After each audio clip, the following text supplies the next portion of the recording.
Silahkan duduk. Nah, Bu, terima kasih, Bu.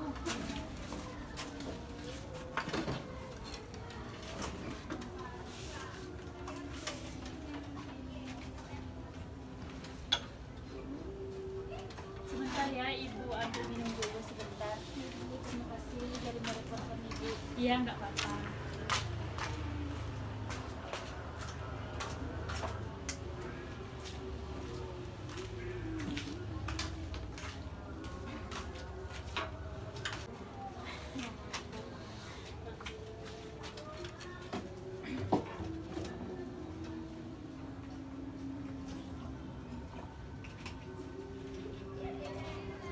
Silakan diminum, Nak. Barangkali haus. Ananda.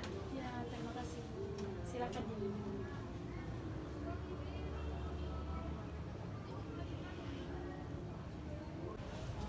Mohon maaf sebelumnya, ini dengan Mbak siapa ya? Bu, saya perkenalkan, nama saya Nur Hasna. Saya berasal dari Pasaman Barat dan sekarang basic saya sebagai mahasiswa UIN Bukit Tinggi dan saya tinggal di Kubang Putih. Kubang Putih. Jadi sebelumnya Mbak udah tahu dengan saya, udah kenal dengan saya. Udah, Bu, kenal dari teman. Dari teman. Iya. Tadi naik apa ke sini? Diantar sama sepupu, Bu. Sepupunya sekarang di mana? Pergi main. Oh, jadi Nur Hasna berasal dari Pasaman Barat ya. Ya, Berarti otomatis jauh dari orang tua ya? ya, Bu, sekarang ngekos. Sudah semester berapa? Semester 4, Bu. Semester 4. Jurusan? Jurusan PAI. Jurusan PAI. Bagus tuh jurusannya. Lalu tujuan Mbak datang ke sini ada apa ya? Ya, Bu, sebenarnya tujuan saya ke sini ingin bercerita-cerita sama Ibu tentang masalah yang saya hadapi sekarang. Saya mau minta pendapat dari Ibu. Oh, jadi mau bercerita-cerita.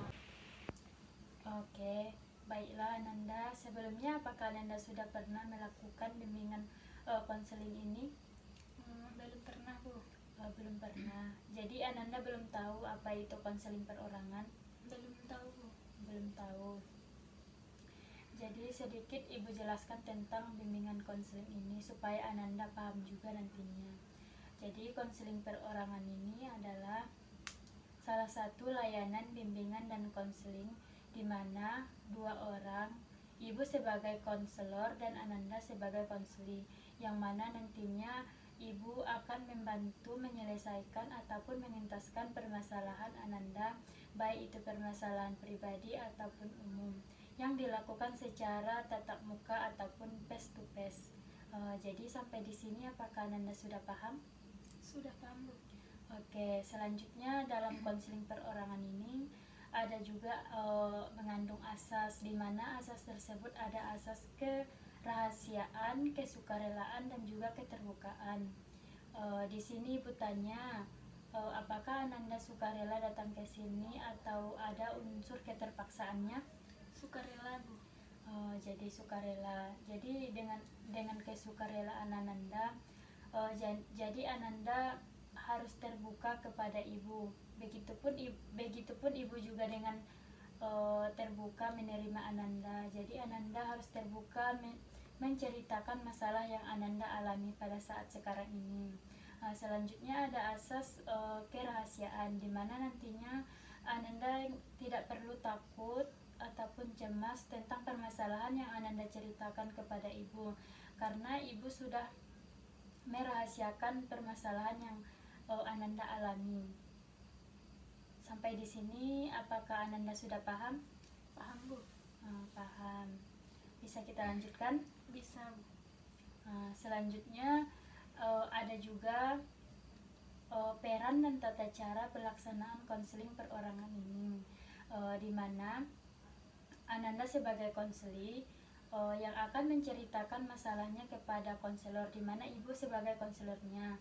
Jadi Ananda menceritakan permasalahan yang Ananda alami sekarang ini, dan Ibu mendengarkan permasalahan yang Ananda alami, dan nantinya kita akan mendiskusikan untuk menyelesaikan permasalahan ataupun mengentaskan permasalahan yang Ananda alami.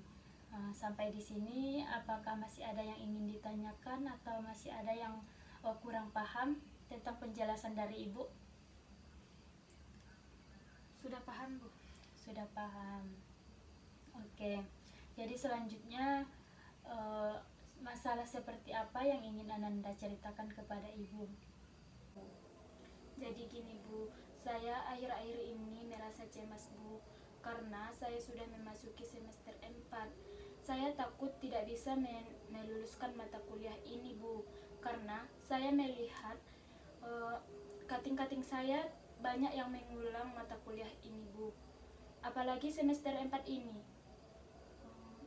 Ada mata kuliah yang sangat sulit saya pahami, Bu. Kalau begitu, masalah mata kuliah yang sulit itu mata kuliah seperti apa?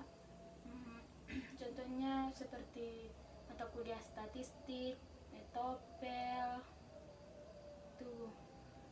Kalau boleh Ibu tahu dari mata kuliah itulah mata kuliah statistik, bagian mananya yang sulit bagi Ananda? Saya memang sulit tentang perkalian ini, Bu. Saya tidak paham, sama sekali saya tidak bisa memahaminya, Bu. Husna? Ya, Bu. Ngumpulnya juga harus tepat waktu, Bu. Nggak boleh terlambat. Belum lagi tugas mata kuliah lainnya, Bu. Saya di sini sangat tertekan dan sangat sedih, Bu. Jadi begitu. Jadi permasalahan Ananda di semester 4 ini, Ananda sangat merasa kesulitan, terutama di mata kuliah apa tadi, statistika dengan metopel. Karena tugasnya yang terlalu banyak, dan juga Ananda merasa sangat tertekan dan juga sedih dengan perlakuan dosen-dosen yang killer tersebut gitu. Ya, Bu. Supaya Ananda tidak merasakan terlalu kesulitan dalam perkuliahan semester 4 ini, terutama di mata kuliah yang Ananda katakan tersebut. Iya, Bu, benar, Bu. Saya akan memaksimalkan waktu saya untuk mengerjakan tugas tepat waktu. Kalau begitu baik Ananda, tapi dari keseluruhan masalah yang Ananda jelaskan kepada Ibu tadi, nampaknya tidak sesuai dengan kenyataannya. Di cerita Ananda kan Ananda merasa kesedihan dengan permasalahan kuliah Ananda di semester 4 ini. Tetapi nampaknya dari ekspresi yang Ananda sampaikan, Ananda tuh merasa biasa-biasa saja.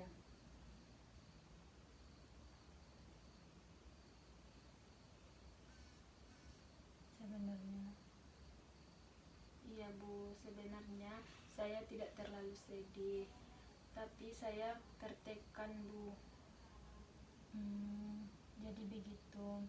Jadi kalau begitu Ananda, bagusnya Ananda tuh harus pandai-pandai dalam terutama dalam manajemen waktu Ananda, supaya tidak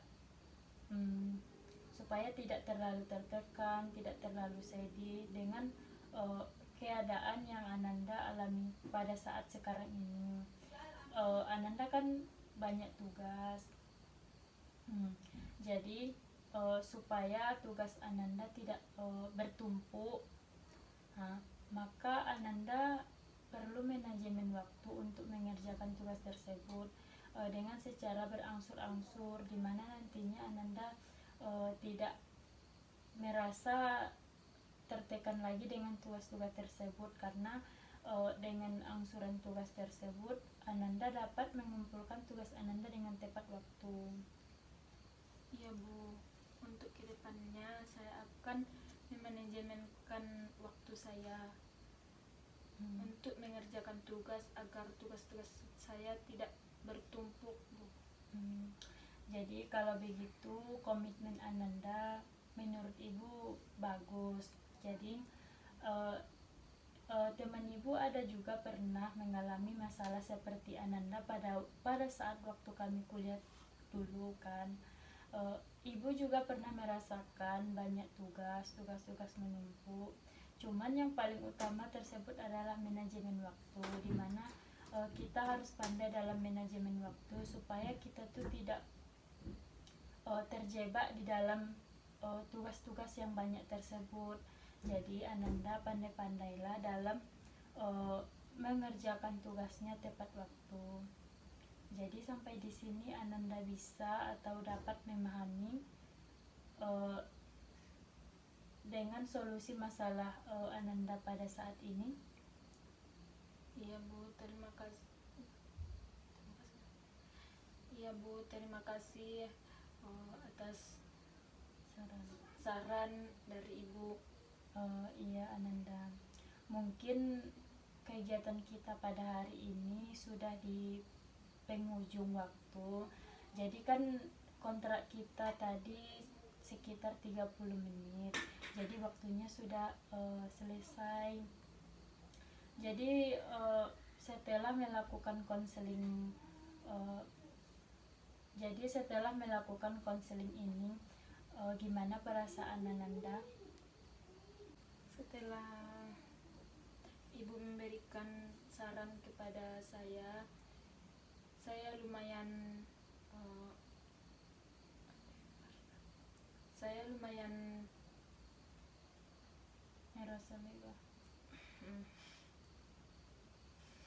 merasa lega Ananda. Iya. Ya Bu. Alhamdulillah kalau Ananda merasa lega dengan bercerita kepada ibu. Jadi setelah nanti selesai konseling ini, apa yang akan Ananda lakukan? Saya akan memaksimalkan waktu saya. Saya akan melakukan apa yang sudah Ibu katakan. Saya akan membuat tugas saya tepat waktu dan tidak menumpuk-numpukkan tugas saya, Bu. Baik Ananda. Baiklah Ananda, kira-kira kapan Ananda bisa melaksanakan konseling ini kembali dengan Ibu? Maunya sih Bu, dalam minggu ini saya akan kabari Ibu kembali. Ya, jadi sebelum Ananda datang ke sini, lebih baiknya Ananda kabari Ibu dulu, baik melalui chat ataupun SMS, karena kadang-kadang Ibu ada urusan atau Ibu nggak di sini. Ya Ananda. Baik Bu. Mungkin sekian dulu konseling kita pada hari ini. Apabila ada kesalahan Ibu, baik itu perkataan ataupun perbuatan, Ibu minta maaf. Ya Bu, saya juga minta maaf. Bu, saya juga minta maaf atas perkataan saya yang tidak berkenan di hati Ibu. Iya Nanda, kalau begitu kita akhiri. Banyak maaf. Assalamualaikum warahmatullahi wabarakatuh. Waalaikumsalam warahmatullahi wabarakatuh. Terima kasih Bu. Terima kasih Bu. Ya Nanda, hati-hati.